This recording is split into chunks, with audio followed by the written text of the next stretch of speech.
Guys, welcome back to my YouTube channel. Hope आप सभी बहुत अच्छे होंगे।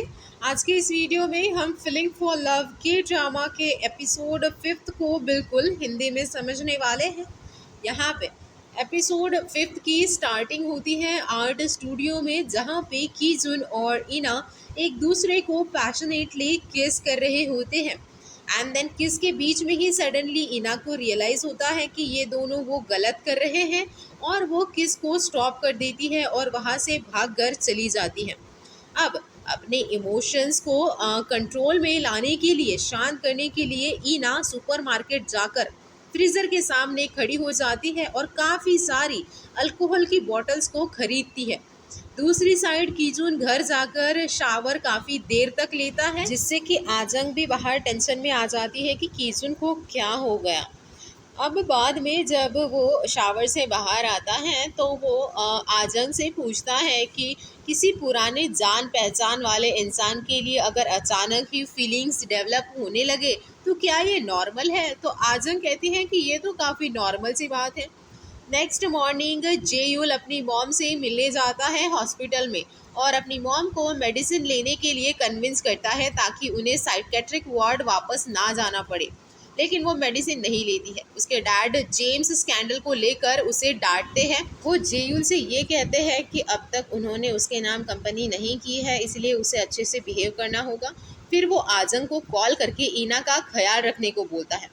आजंग एलिवेटर में इना से मिलती है और ड्रिंक्स के लिए इनवाइट करती है, पर इना मना कर देती है। लेकिन यहाँ आजंग कहती है कि हम दोनों के बीच में एक चीज़ तो कॉमन है, सो हमें ड्रिंक करनी चाहिए। वो ये कीजुन को लेकर बात कर रही थी। मीनवाइल इना यहाँ पे नॉर्मल बिहेव करने की कोशिश करती है कि जैसे कीजुन के साथ उसने कल रात आर्ट स्टूडियो में कोई केस नहीं किया हो, लेकिन कीजुन उससे बात करना चाहता है।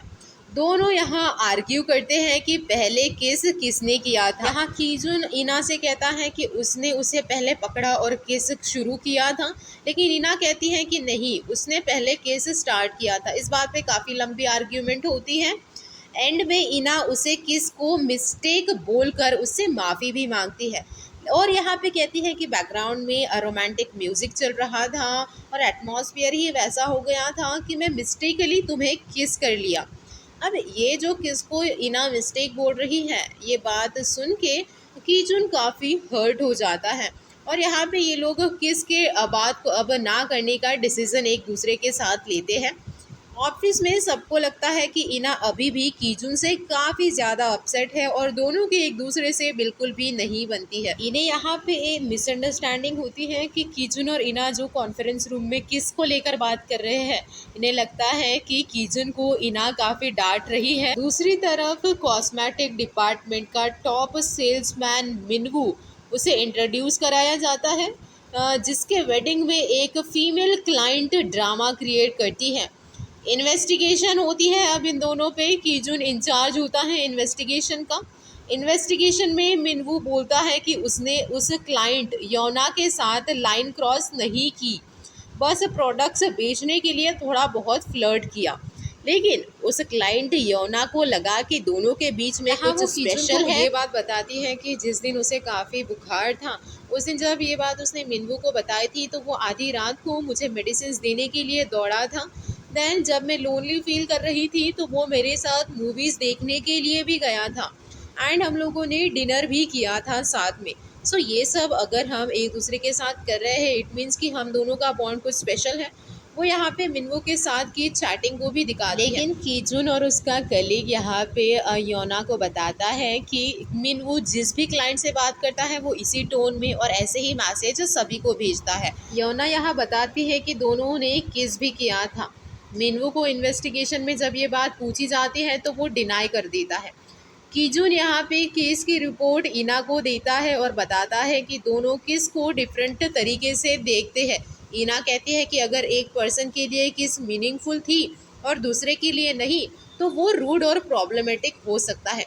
कीजुन उसे टीज करता है उनके ओन किस को लेकर। एंड यहाँ पे वो लोग उस जगह पे जाते हैं जहाँ पे योना एंड मिनवू ने किस किया था।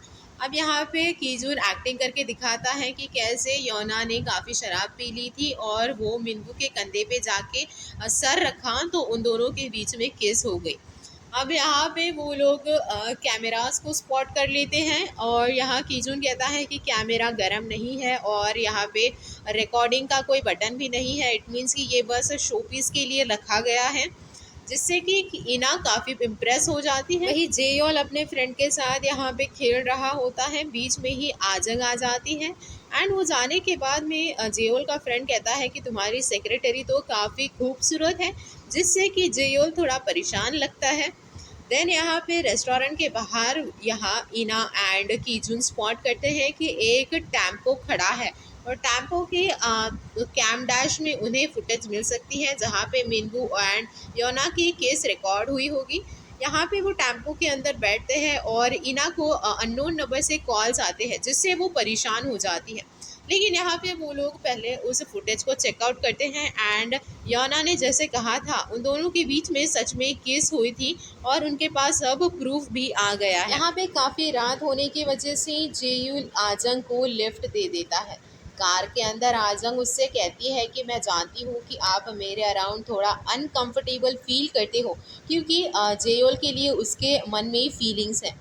सो यहाँ पे वो जेयोल को बताती है कि वो अब जहाँ पे रह रही है वो एक लड़के के साथ रह रही है और वो काफ़ी अच्छा है, उन दोनों की बॉन्डिंग भी अच्छी है, इसलिए जेयोल को उसकी चिंता करने की ज़रूरत नहीं है। जब वो कार से उतरती है तभी कीजुन भी वहाँ आ जाता है, इसलिए वो लवी डवी उसके साथ बिहेव करती है और जैसे ही जेयुल की कार चली जाती है तो वो वहाँ से भाग जाती है। देन नेक्स्ट डे यहाँ पे उस क्लाइंट योना को बुलाया जाता है और उसे बताया जाता है कि उनके पास वो केस वाली फुटेज है। मिनवू को भी बुलाया जाता है और मिनवू से पूछा जाता है कि तुमने तो किस किया था। वो कहता है कि हाँ शायद मैंने किया होगा, क्योंकि मैंने ड्रिंक भी किया था इसलिए मुझे याद नहीं था। यहाँ पे कीजुन को मिनवू कहता है कि किस का मतलब डेटिंग तो नहीं होता है। वही यहाँ पे योना कहती है कि अगर एक दूसरे को अगर हम किस कर लेते हैं इसका मतलब है डेटिंग होता है। यहाँ पे उस केस के बाद में ये लोग सभी टीम डिनर करने के लिए जाते हैं, जहाँ पे सभी लोग डिस्कस करते हैं कि किस का मतलब डेटिंग होता है या नहीं। यहाँ पे हमें सब पता चलता है कि कीजुन और इना की अच्छी बॉन्डिंग करवाने के लिए ये टीम डिनर यहाँ सभी उसके कलीग्स ने मिलकर अरेंज किया था। यहाँ पे इना की भी एंट्री हो जाती है। सो टीम लीडर यहाँ पे कीजुन के साइड में इना को बैठने के लिए बोलते हैं। यहाँ पे इना उन सबसे पूछती है कि आप सभी किस बारे में बात कर रहे थे। तो यहाँ इना को बताया जाता है कि जिस केस की इन्वेस्टिगेशन हो रही है उस पर हम सभी लोग बात कर रहे थे। कीजुन यहाँ डायरेक्टली इना से पूछता है कि आपके व्यूज़ क्या है, अगर कोई दो लोग एक दूसरे को किस करते हैं तो इसका मतलब वो डेटिंग कर रहे हैं। यहाँ पे कीजुन के इस क्वेश्चन का वो आंसर नहीं देती है। काफ़ी ड्रिंकिंग करने के बाद में सभी लोग अपने अपने घर चले जाते हैं एंड यहाँ पे कीजुन और इना एक साथ अब रह जाते हैं। फिर से यहाँ कीजुन इना से वही क्वेश्चन करता है कि अगर दो लोग एक दूसरे को किस करते हैं तो क्या इसका मतलब डेटिंग होता है। यहाँ पे तभी इना को अननोन नंबर से कॉल्स आते हैं। टैक्सी आने के बाद में वो टैक्सी में बैठती है। कीजुन भी यहाँ उसके साथ टैक्सी में बैठ जाता है और टैक्सी में बैठ के फिर से वो वही क्वेश्चन करता है। इन दोनों की टैक्सी के अंदर काफ़ी लंबी आर्ग्यूमेंट होती है। यहाँ पे इना कहती है कि अगर हम दोनों ने किस कर लिया तो इट मीन्स कि हम लोग डेटिंग कर रहे हैं, क्या तुम्हें मुझे डेट करना है। कीजुन उसको कोई आंसर नहीं देता है।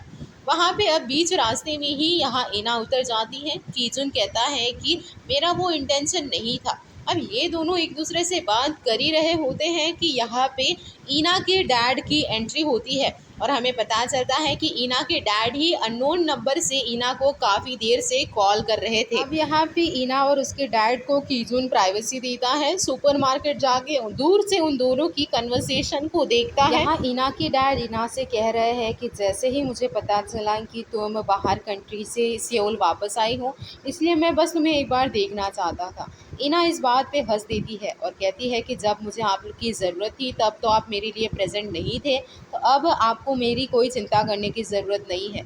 जैसे ही वो पीछे मुड़ती है उसके फादर वहाँ पे बेहोश होकर गिर जाते हैं। दूसरी तरफ हम देखते हैं कि मिनवू अपने कलीग्स के साथ है और वही यहाँ पे योना भी होती है। तो वो योना को इग्नोर करके वहाँ से जाता है और कहता है कि एक छोटी सी किस के लिए उसने इतना बतंगड़ बना दिया। तो मिनवू भी स्ट्रीट पर अपनी वाइफ को किसी और आदमी को किस करते हुए देख लेता है और काफ़ी वायलेंट हो जाता है। उस आदमी को वो पीटना शुरू कर देता है। यहाँ शो क्लियरली डबल स्टैंडर्ड दिखाता है। जब उसने योना को किस किया तो वो बोला कि इट मीन्स नथिंग, जब उसने अपनी वाइफ को किसी और को किस करते देखा तो उसने अपने कंट्रोल को लूज़ कर दिया। अब हम हॉस्पिटल में देखते हैं कि कीजुन की हेल्प से इना अपने फादर को हॉस्पिटल लेकर आती हैं। यहाँ पे डॉक्टर उसे बताते हैं कि उसके फादर को ब्रेन ट्यूमर है और वो ट्रीटमेंट के बीच ही इना से मिलने गए थे। उनके बिल्स भी पेंडिंग है और फैमिली भी उनसे कोई मिलने नहीं आई है। ये सुन के यहाँ पे इना भी शॉक हो जाती है।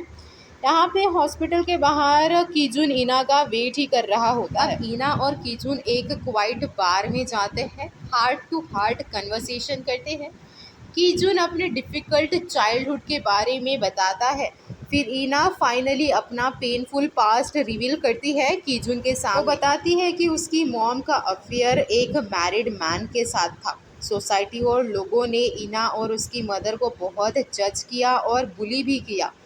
कॉलेज के टाइम इना को पता चलता है कि उसकी मॉम एक न्यूड मॉडल का काम करती है, तो इना को वो बात बहुत बुरी लगी और वो अपनी मॉम से सारे रिश्ते नाते तोड़ दिए। लेकिन बाद में उसकी मॉम का एक्सीडेंट हो गया और एक्सीडेंट में वो मर गई। यहाँ पे बाद में इना को पता चला कि उसकी मॉम तो उससे ही मिलने आ रही थी, क्योंकि उन्हें इना से माफ़ी मांगनी थी और तभी उनका एक्सीडेंट हो गया। इस बात को वो सुनकर काफ़ी इमोशनल हो जाती हैं। उसके बाद इना खुद मॉडलिंग का काम करती है और तब उसे समझ में आता है कि उसकी मदर को उस काम में फ्रीडम क्यों फील होती थी।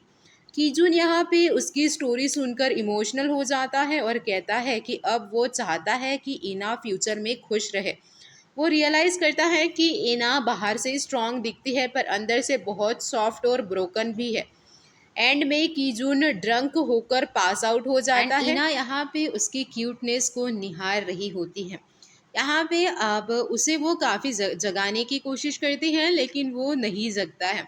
सो यहाँ पे वो उसे कैसे तो भी टैक्सी में लेकर जाती हैं और उसके रिज्यूमे में उसका एड्रेस होता है। उसे वो देखकर उसके वो बिल्डिंग तक उसे कैसे तो खींच कर लेकर जाती है। अब यहाँ पे वो कहती है कि वो उसे वहीं छोड़ेगी, लेकिन फिर भी वो अपने पीठ पर उसे बिठाकर यहाँ पे वो उसके रूम नंबर तक लेकर जाती है और उसका फिंगरप्रिंट यूज़ करके वो डोर को ओपन करती है। जैसे ही डोर खुलता है सामने आजंग आ जाती है, जिसे देखकर रीना शॉक हो जाती है और यहीं पे हमारा आज का एपिसोड ख़त्म हो जाता है।